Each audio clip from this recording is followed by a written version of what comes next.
Assalamualaikum warahmatullahi wabarakatuh. Halo teman-teman semua, pada hari ini saya Arjuna Rahmadana Firdaus dengan NIM 2454373GS 10614 bersama teman saya Arif Pratisama Angga Putro dan NIM 2454388 di 10616. Pada kali ini kami akan membawakan teman-teman untuk menyusuri jejak kebencanaan yang membentuk wilayah ekoregion Pulau Bali dan Nusa Tenggara. Wilayah yang terkenal dengan keindahan alam, budaya, dan pariwisatanya ini nyata menyimpan dinamika geologis dan ekonomi kompleks, mulai dari aktivitas vulkanik, gempa tektonik, hingga ancaman kekeringan dan banjir bandang.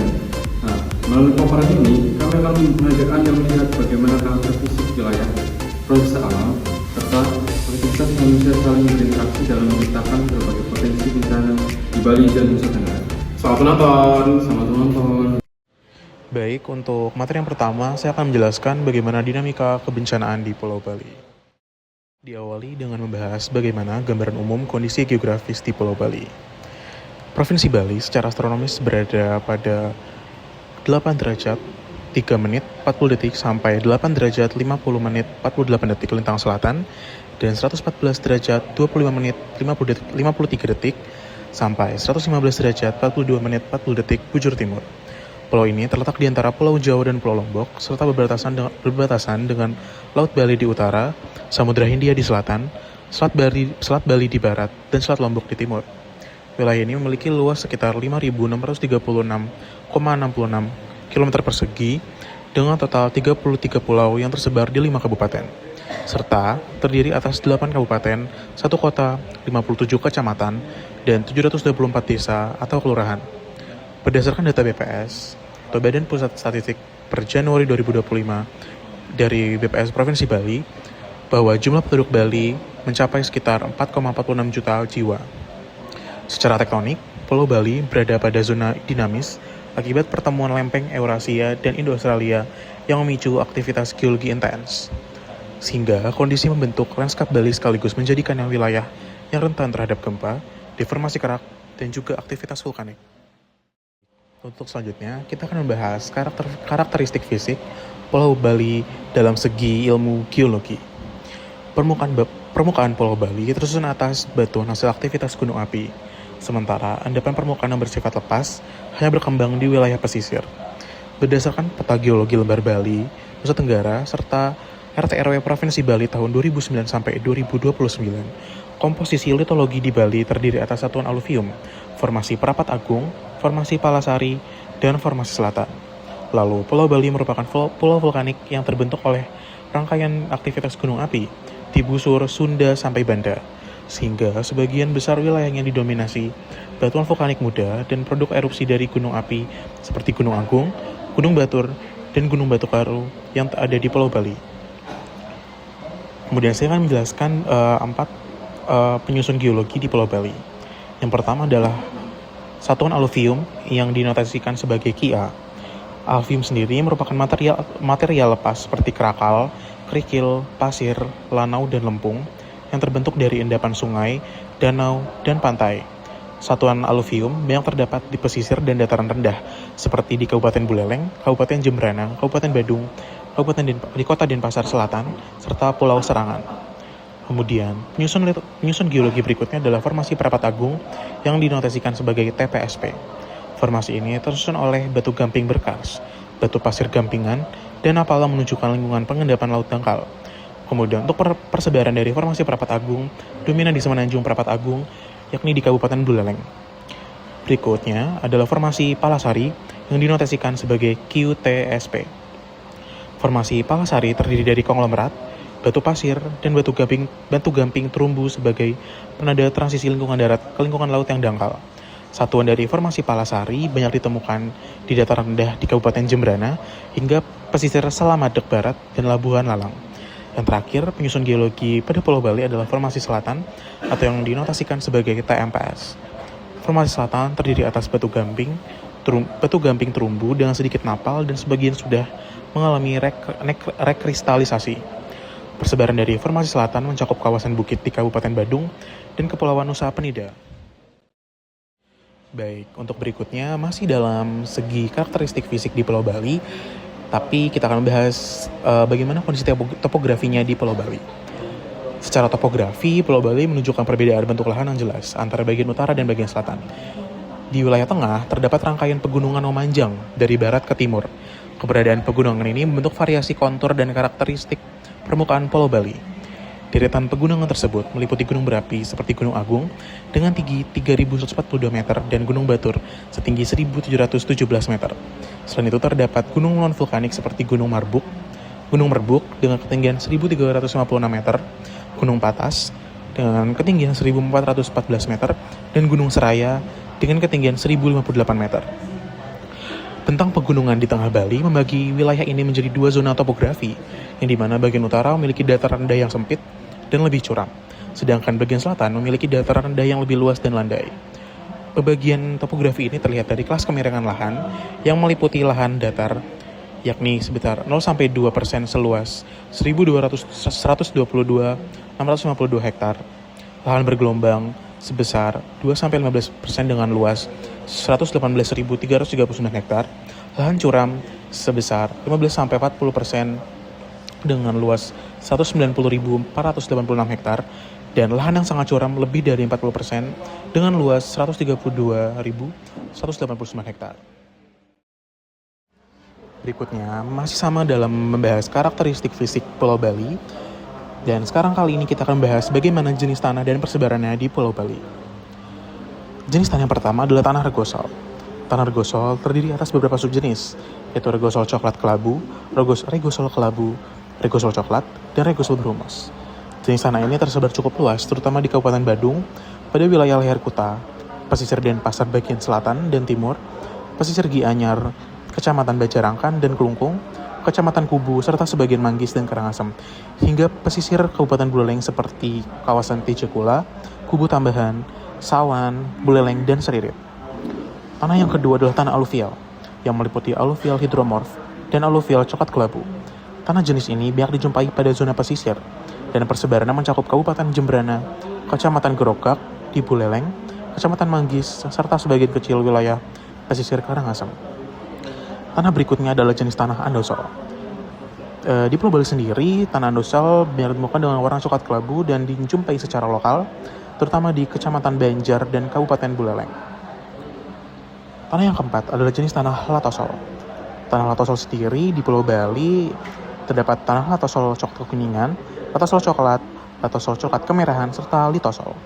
Tanah jenis ini mendominasi berbagai kawasan pesisir Bali, dan persebaran dapat nampak pada di kawasan Kabupaten Buleleng, Tabanan, Badung, Denpasar, Jembrana, dan Kelungkung. Dan tanah yang jenis yang terakhir adalah tanah Mediteran, yang terdiri dari Mediteran coklat dan Mediteran coklat merah.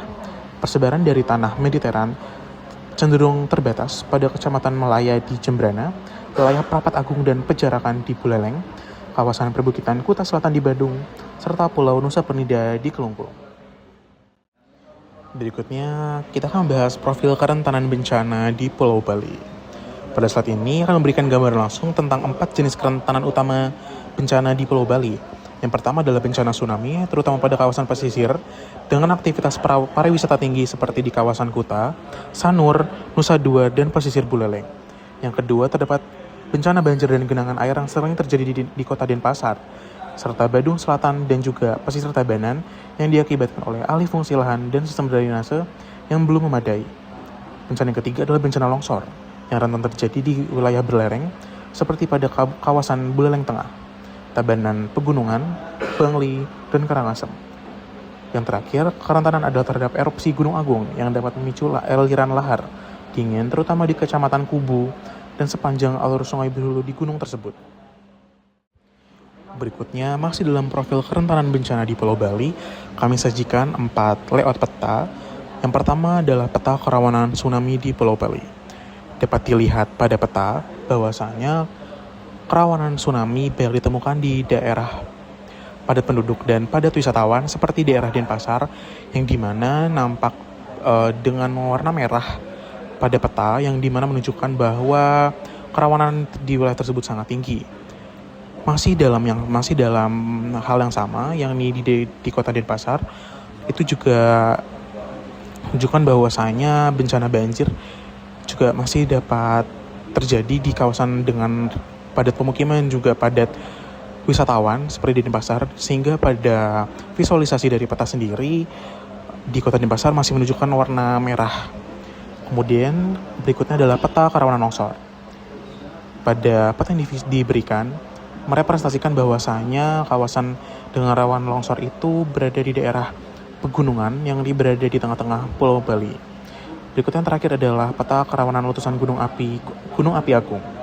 Dan nampak bahwa daerah yang berwarna merah pada peta merupakan daerah-daerah lereng yang dekat dengan arah letusan Gunung Api Agung.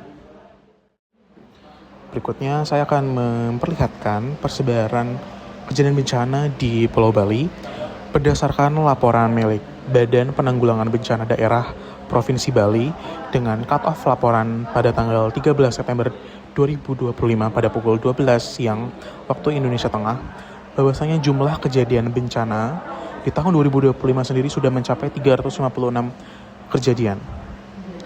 Dengan dominasi peristiwa adalah peristiwa banjir yang secara distribusinya sangat banyak ditemukan di daerah Denpasar Bali atau Denpasar Kota.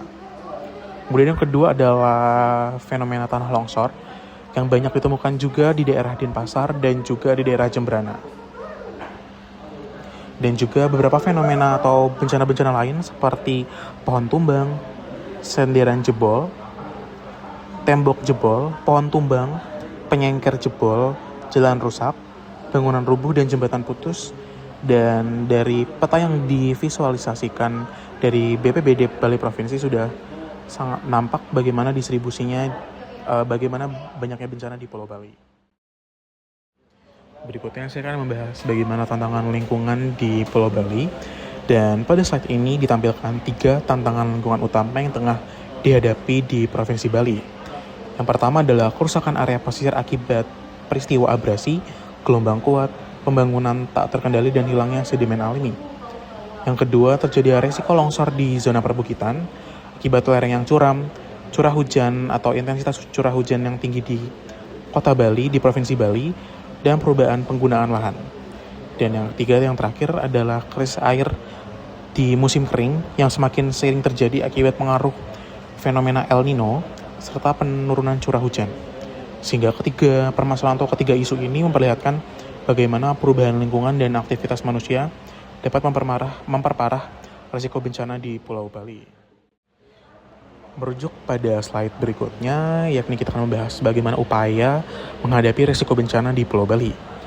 Provinsi Bali tentunya melalui visi Gubernur Bali yaitu Nangun Satkertih Loka Bali yang dicanangkan atau disusun oleh Bapak Wayan Koster selaku Gubernur Bali periode 2018 sampai 2023. Bahwasanya Nangun Satkertih Loka Bali atau melalui pola pembangunan semesta berencana yang bermakna menjaga kesucian dan keharmonisan alam Bali beserta isinya. Dalam mewujudkan visi tersebut, terdapat beberapa hal yang harus diperhatikan.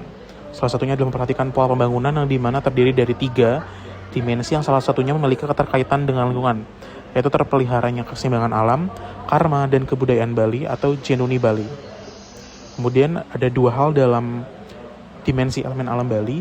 Yang pertama yaitu memelihara dan menjaga keagungan, kesucian, serta taksu alam Bali yang dilakukan dengan melindungi tempat suci, laut, danau, sungai, sumber mata air, gunung, hutan, serta berbagai vegetasi pertanian dan perkebunan.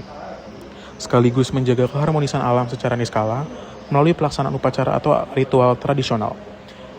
Dimensi yang kedua yaitu upaya menjaga dan melestarikan alam Bali dilakukan melalui penerapan berbagai regulasi, kebijakan, dan program yang berfokus pada konservasi alam. Langkah ini mencakup perlindungan tempat suci seperti laut, danau, sungai, sumber mata air, gunung, hutan, serta vegetasi pertanian dan perkebunan agar lingkungan Bali tetap hijau, indah, dan juga bersih. Baik, masih dalam slide upaya menghadapi resiko bencana di Pulau Bali. Menurut Putra dan kawan-kawan di tahun 2025 bahwasanya terdapat 4 upaya penanggulangan dan pengelolaan bencana di Pulau Bali. Yang pertama adalah penguatan pengelolaan lingkungan hidup yang dilakukan karena pertumbuhan penduduk di Bali meningkatkan tekanan pada lahan, air, dan kualitas lingkungan. Serta pemerintah daerah merespon dengan memperkuat kebijakan dan program agar degradasi ekologis tidak semakin meluas. Upaya yang kedua adalah implementasi regulasi pengurangan sampah dan polusi yang diterapkan melalui Pergub nomor 97 tahun 2018 untuk menekan sampah plastik dan mendorong penggunaan bahan alternatif ramah lingkungan. Kebijakan ini juga membantu menurunkan pencemaran di kawasan pesisir, perkotaan, dan daerah wisata. Yang ketiga adalah penguatan sistem dini yang dilakukan dengan mendorong masyarakat memakai aplikasi Inaris personal dari Badan Nasional Penanggulangan Bencana untuk mengetahui tingkat risiko wilayahnya. Selain itu, perangkat peringatan dini sederhana dipasang di daerah rawan banjir dan longsor. Dan yang terakhir yang keempat adalah penerapan infrastruktur dan tata ruang tahan bencana yang dilaksanakan melalui perbaikan pengelolaan sampah dan drainase untuk mengurangi genangan di kawasan padat penduduk. Kebijakan bangunan tahan gempa dan pembatasan pembangunan di sempadan sungai serta pantai menjadi bagian dari mitigasi jangka yang panjang. Materi berikutnya adalah dengan membahas bagaimana dinamika kebencanaan di kawasan Nusa Tenggara. Oke, baik, sekarang kita akan membahas tentang gambaran umum kondisi geografis di Nusa Tenggara. Nusa Tenggara merupakan wilayah kepulauan di Indonesia Tengah yang terdiri atas pulau-pulau besar seperti Bali, Lombok, Sumbawa, Flores, dan Sumba, serta lebih dari 500 pulau kecil. Letak geografisnya di antara Pulau Jawa dan Kepulauan Banda menyebabkan daerah ini memiliki ekoregion yang unik dengan keanekaragaman hayati yang tinggi, termasuk berbagai ekosistem vulkanik dan terumbu karang, menurut Yulianto et al. 2016. Wilayah ini masuk dalam unsur vulkanik muda yang aktif dalam memiliki peran dalam konservasi keanekaragaman hayati Indonesia. Nusa Tenggara terletak dalam zona Wallace, yang merupakan wilayah transisi fauna dan flora antara Asia dan Australia. Karakteristik fisik pulau utama Nusa Tenggara. Pulau-pulau utama di Nusa Tenggara memiliki karakteristik fisik yang bervariasi. Secara geomorfologi, mereka terbentuk dari aktivitas vulkanik akibat subduksi lempeng Indo-Australia di bawah busur Banda. Pulau seperti Lombok dan Flores merupakan pulau vulkanik dengan gunung api aktif, sedangkan bagian lain seperti Sumba relatif lebih datar dan kering. Pulau-pulau ini memiliki topografi yang bergunung-gunung dengan lereng curam, sementara laut sekitar memiliki kedalaman yang bervariasi mulai dari laut dangkal hingga palung laut dalam, menurut Irsham et al. 2017. Karakteristik geologi yang kompleks ini membentuk lanskap yang beragam dengan kondisi tanah vulkanik yang subur di beberapa wilayah dan tanah kapur yang kurang produktif di wilayah lainnya. Memasuki ke profil kerentanan bencana di Nusa Tenggara. Nusa Tenggara sangat rentan terhadap berbagai bencana alam, terutama gempa bumi, letusan gunung api, tsunami, dan tanah longsor.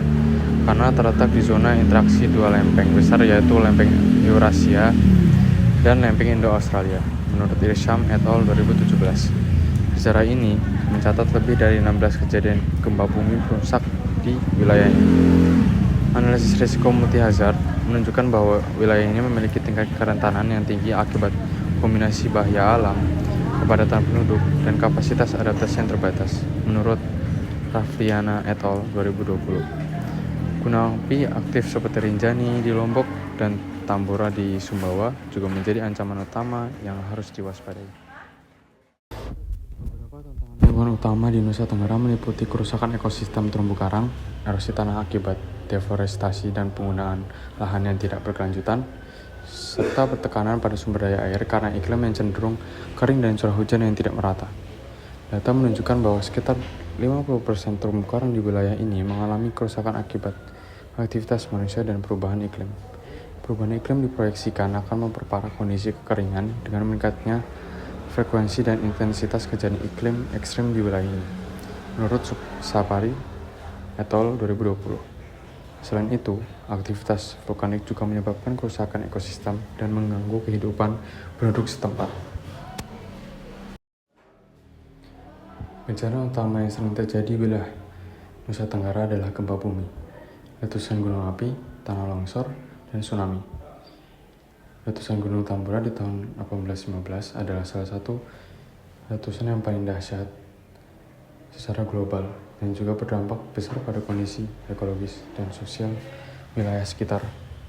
Gempa Lombok 2018 dengan magnitudo 6,4 sampai 7,0 mengakibatkan 564 korban jiwa dan kerugian ekonomi yang signifikan, menunjukkan tingginya kerentanan infrastruktur dan permukiman terhadap bencana gempa bumi.